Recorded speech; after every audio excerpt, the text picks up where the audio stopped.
Mix by DJ Kamlesh Kumar Bhartiya. ठीक नान में चूरी डबिया में हवाई बीरा पान झोलर ठीक नान में और ठीक नान में बाई डबिया में हवाई बीरा पान झोलर ठीक नान में बारी में बोया मूंगफली माँ दाना नहीं बिना यादार के जाना नहीं ठीक नान में गा डबिया में हवाई बीरा पान झोलर ठीक नान में और ठीक नान में बाई डबिया में हवाई बीरा पान झोलर ठीक नान में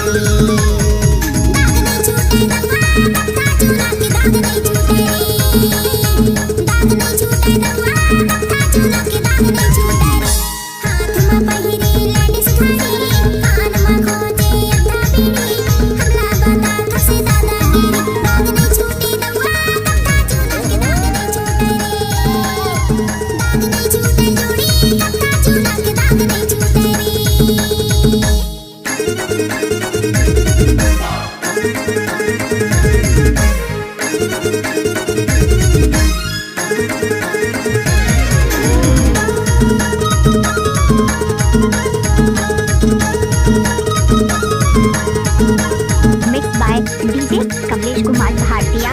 कटनी के चूना उमरिया के पान अच्छा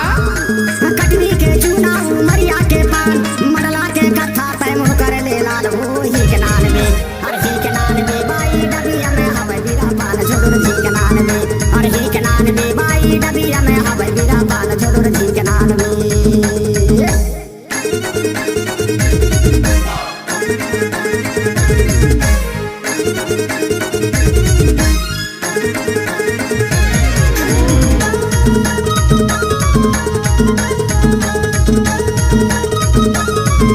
mix by DJ Kamlesh Kumar Bhartiya.